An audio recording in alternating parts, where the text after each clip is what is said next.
Bonsoir, et bienvenue dans l'histoire ennuyeuse. Le principe de cette série est simple, et nous l'assumons entièrement. Je vais vous raconter l'histoire avec un tel souci du détail, une telle minutie, un tel refus du rebondissement, que vos paupières n'auront d'autre choix que de capituler. Ce soir, la vie quotidienne d'un moine copiste au XIIIe siècle.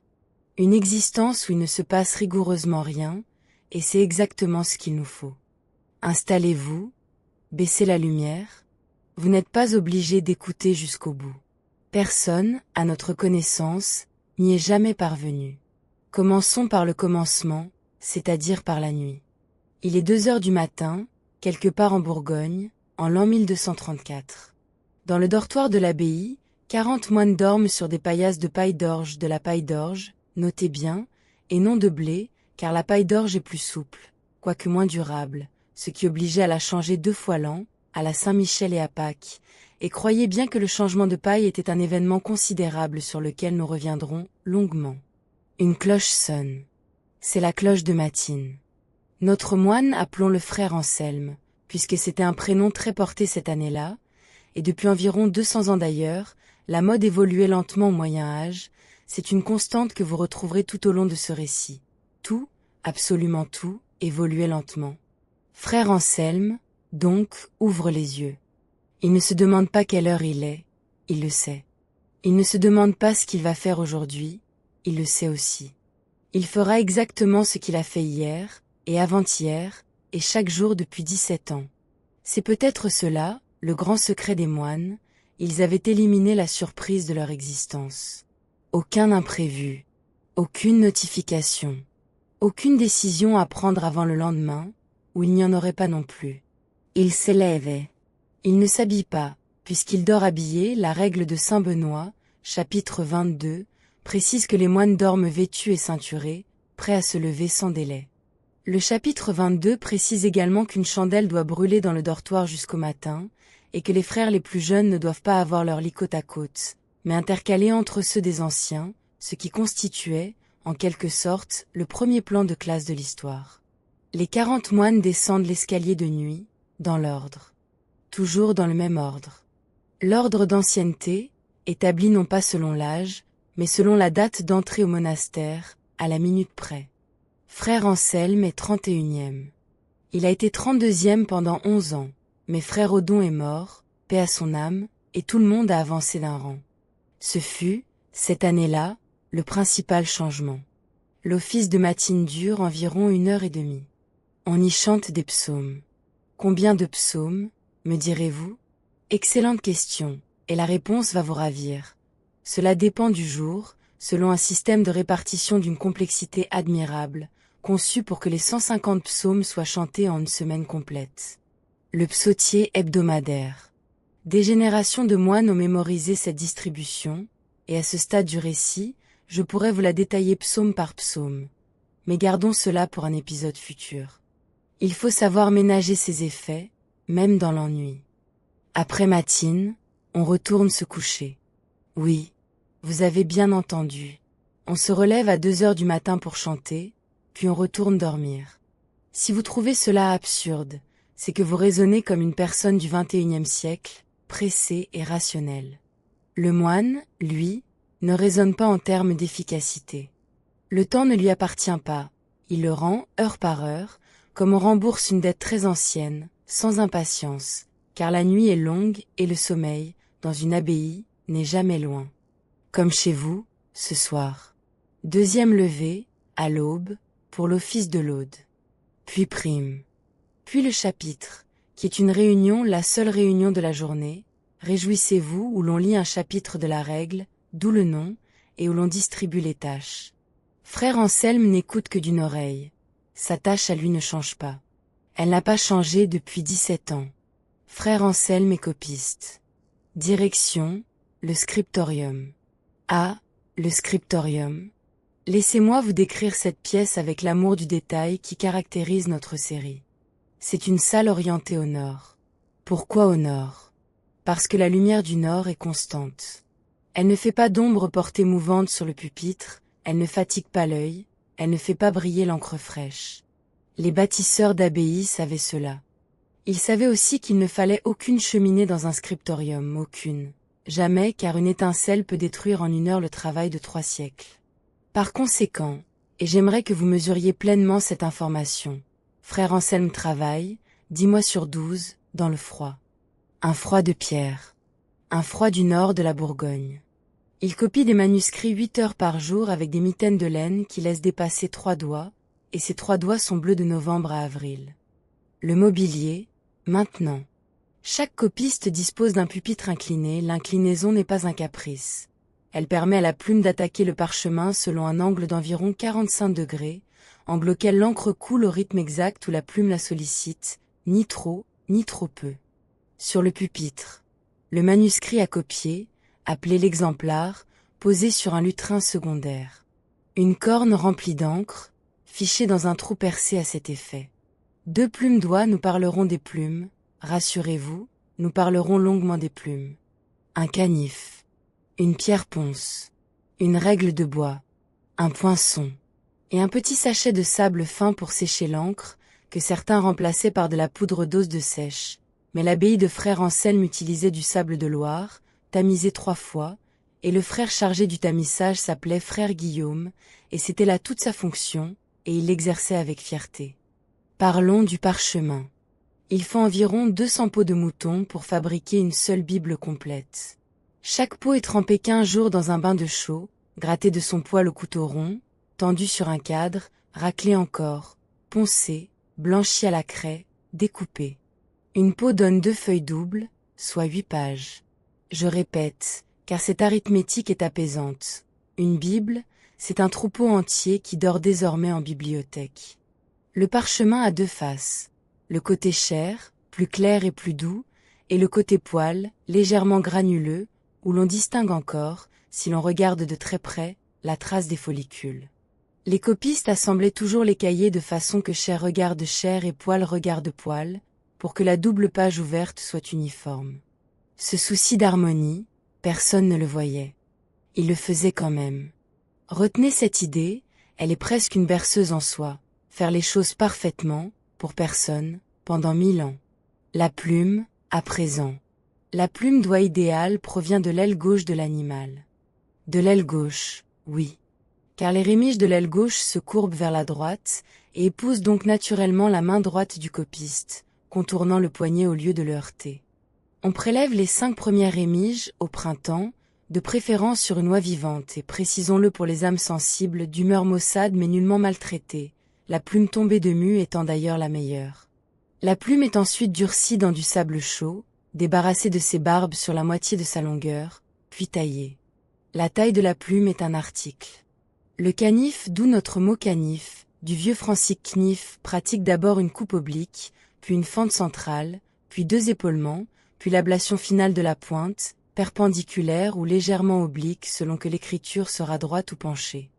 Un copiste retaille sa plume environ 60 fois par jour. 60 fois. Le geste prend 20 secondes. Faites le calcul, cela occupe 20 minutes quotidiennes, réparties en micro-pauses, et certains historiens dont votre serviteur soupçonnent que ces 20 minutes de taille étaient au moine médiéval ce que la machine à café est à l'employé moderne. Un prétexte parfaitement honorable pour ne rien faire. L'encre. L'encre médiévale la plus courante est l'encre ferro-gallique, et sa recette mérite d'être énoncée en entier, lentement. Prenez des noix de Galles, ce sont ces petites boules rondes qui poussent sur les chênes lorsqu'un insecte, le cynips, y pond son œuf, l'arbre, vexé, fabrique une excroissance riche en tanins autour de l'intrus, et c'est cette vexation du chêne, littéralement, que le Moyen-Âge a utilisé pour écrire tous ses livres. Broyez donc vos noix de Galles. Faites-les macérer dans de l'eau de pluie, plusieurs jours, au soleil si possible. Ajoutez du sulfate de fer, que l'époque appelait vitriol vert, et qui transforme la décoction brune en un noir profond. Ajoutez enfin de la gomme arabique, sève d'acacia venue par les routes de commerce depuis l'Égypte, pour lier le tout et donner à l'encre son léger brillant. Cette encre a un défaut charmant, elle est légèrement acide, et au fil des siècles, elle mord le parchemin, elle s'y enfonce, si bien que les mots des moines, aujourd'hui, ne sont pas posés sur la page, ils sont dans la page incrustés, comme des fossiles d'écriture. Quand frère Anselme écrit, il grave sans le savoir pour 800 ans. Voilà pour le matériel. Passons à la journée de travail, et je vous préviens, elle est d'une monotonie somptueuse. Après le chapitre, donc vers 8 heures, frère Anselme s'installe à son pupitre. Il commence par relire la dernière ligne copiée la veille, pour retrouver le fil. Puis il règle sa page, avec le poinçon, il pique de minuscules trous en marge, à intervalles réguliers, puis relie ses piqûres à la règle, traçant à la pointe sèche sans encre quadrillage invisible qui guidera ses lignes. 26 lignes par colonne, 2 colonnes par page, des marges calculées selon des proportions héritées de l'Antiquité. Ce réglage prend une demi-heure, et c'est une demi-heure de pur bonheur géométrique, de petits trous et de lignes droites, une méditation à la pointe sèche. Puis il copie. Et là, je dois décrire le rythme, car tout est dans le rythme. Le copiste lit un mot de l'exemplaire, parfois un membre de phrase s'il est en confiance. Mais frère Anselme, échaudé par l'affaire du psaume 112 dont nous parlerons plus loin, s'en tient au mot à mot. Il le prononce à mi-voix, les scriptoriums murmuraient. On appelait cela la lecture rugissante quand 40 moines marmonnaient ensemble, un bourdonnement de ruches studieuses. Puis il l'écrit. Lettre à lettre. La plume gratte. Escarate. Escarate. Trempage dans la corne toutes les 6 ou 7 lettres. Le trempage doit être bref, un baiser à l'encre, sans quoi la plume revient trop chargée et menace le pâté. Un mot, un murmure, SKRRT, SKRRT, un trempage. Un moine copie ainsi, dans une bonne journée d'été, environ 200 lignes. En hiver, 150, à cause des doigts bleus. Une Bible complète représente, selon les formats, entre 12 et 15 mois du travail d'un seul homme. Frère Anselme en est à sa 3e Bible. Il pense parfois, sans orgueil, qu'à sa mort il aura passé plus d'heures avec les mots qu'aucun bavard du siècle, et qu'il n'en aura prononcé presque aucun à voix haute. À midi, office de sexte, puis le repas. Le menu mérite description, car il fut d'une stabilité remarquable pendant environ 4 siècles. Du pain 1 livre par jour et par moine, un pain gris de seigle et de froment mêlé. 2 plats cuits, généralement des légumes de la vallée, fèves, poireaux, choux, raves. Les fèves, surtout. L'historien du monastère, car il y en avait un, frère Bernard, qui notait tout a laissé un registre des repas où le mot fève apparaît, pour la seule année 1234, 692 fois. Du fromage les jours ordinaires. Du poisson les jours de fête, car la viande des quadrupèdes était interdite aux moines bien portant le canard, oiseau, passé par une tolérance que certains abbés discutaient âprement dans des traités entiers, et il existe réellement une littérature médiévale de la controverse du canard, que je vous raconterai un autre soir, si vous y tenez, ou même si vous n'y tenez pas. On mange silence. Pendant le repas, un frère lit à voix haute, du haut d'une petite chaire, vie de saint, commentaire, chronique. On écoute en mâchant. Le silence des moines n'était d'ailleurs pas total. Pour les nécessités pratiques, ils disposaient d'un langage des signes monastiques, dûment codifié. Le signe du pain, un cercle du pouce et de l'index. Le signe du poisson, la main qui ondule. Le signe de la moutarde, car il y avait un signe pour la moutarde, je vous le certifie, le petit doigt frotté contre le pouce. Des dîners entiers se déroulaient ainsi, en gestes lents et en regards, comme un aquarium studieux.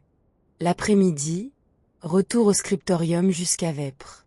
C'est la séance longue, celle où l'esprit du copiste entre dans cet état particulier que nous cherchons nous-mêmes ce soir, la conscience flottante. La main copie, l'œil lit, la bouche murmure, et l'esprit, lui, se promène très doucement, en laisse, jamais bien loin. Les moines appelaient les distractions du copiste les mouches de l'âme. On les chassait comme les vrais, sans colère, d'un revers patient, 100 fois par jour. Il faut maintenant que je vous parle des erreurs, car c'est le seul suspense de cette histoire, et je vais les tirer autant que possible. Copier, c'est se tromper. L'œil saute une ligne, c'est le saut du même au même, quand 2 lignes se terminent par le même mot. La main double une syllabe. On écrit Dominus pour Deus. Or, sur le parchemin, on n'efface pas, on gratte. Le canif racle délicatement la couche d'encre incrustée, puis la pierre ponce lisse la zone, puis on réancre par-dessus. Un bon grattage est invisible. Un mauvais grattage fait un trou. Frère Anselme, en 17 ans, a fait un trou. Un seul. C'était l'affaire du psaume 112, un jour de 1229 où une guêpe, dans un scriptorium, en Bourgogne, s'était posée sur son exemplaire. Le trou fut rapiécé avec un fil de lin par le frère relieur, et pendant les 5 années qui suivirent, au chapitre, chaque fois que l'abbé cherchait un exemple d'humilité, frère Anselme baissait les yeux d'avance. Il n'y eut pas d'autre incident à signaler cette décennie-là. Je tenais à vous le confirmer, il ne se passera rien d'autre. Vous pouvez lâcher prise. Et pourtant, dans les marges, ces hommes silencieux nous ont laissé des messages. Car les copistes, parfois, écrivaient pour eux. De petites notes en marge, que les siècles nous ont gardées. Un copiste irlandais a écrit « Ma main est fatiguée d'écrire ». Un autre « L'encre est mauvaise, le parchemin rêche, le jour sombre ». Un autre encore, un soir d'hiver, a simplement noté « Comme le port est doux aux marins, la dernière ligne l'est aux copistes ». Et un quatrième, dont on aime à penser qu'il souriait « Que ce livre soit fini, il est temps d'aller boire ». 800 ans plus tard, on entend encore leurs soupirs entre les lignes des plus beaux livres du monde. C'étaient des gens comme vous, un soir de fatigue, exactement comme vous, maintenant. Vêpres, donc, en fin d'après-midi. Puis un léger repas, ou rien en période de jeûne. Puis complis, le dernier office, celui qui ferme la journée comme on ferme un livre. Après complis commence le grand silence, nul ne parle plus jusqu'au chapitre du lendemain. L'abbaye entière descend dans le silence comme dans une eau tiède. On entend les derniers pas dans le cloître, une porte, le vent sur le toit du dortoir. Frère Anselme s'allonge sur sa paillasse de paille d'orge dont je vous avais promis de reparler. Elle sera changée dans 6 semaines, à la Saint-Michel, et il y pense avec un plaisir modéré mais réel, car la paille neuve sent le grenier et craque différemment, et ce craquement de paille neuve, avec la controverse du canard, l'un des grands événements de son année. Il ferme les yeux. Demain, la cloche sonnera à 2 heures. Il descendra l'escalier en 31e position. Il chantera les psaumes du jeudi. Il taillera sa plume 60 fois. Il copiera 200 lignes, mangera des fèves, fera le signe de la moutarde, chassera les mouches de l'âme, et le soir, le grand silence reviendra le prendre exactement à la même heure. Et après-demain, pareil. Et dans 10 ans, pareil. Et le manuscrit avancera, page après page, comme la tortue de la fable, et dans 800 ans, dans une bibliothèque climatisée, une conservatrice en gants blancs tournera ses pages sous une lampe froide, et murmurera, sans savoir qu'elle le complimente. C'est d'une régularité incroyable. Voilà, c'était la vie d'un moine copiste. Il ne s'est rien passé, comme promis. Aucun rebondissement n'est venu troubler votre descente vers le sommeil. C'est le luxe que nous offraient ces existences, la preuve qu'une journée peut être pleine sans contenir un seul événement, et qu'on peut poser sa tête, chaque soir, sur une journée parfaitement prévisible, comme sur un oreiller bien fait. Le scriptorium est fermé, maintenant. L'encre sèche dans sa corne. La plume repose sur le pupitre, taillé pour demain. Le grand silence commence, chez les moines comme chez vous. Respirez lentement, 1 fois, 2 fois, dormez comme une abbaye sous la neige. Bonne nuit. Et avant de fermer tout à fait les yeux, si vous aimez ces histoires du soir, pensez à vous abonner, tout doucement, sans vous relever. C'est le meilleur moyen de retrouver la prochaine histoire, très bientôt. Merci d'être là, et dormez bien.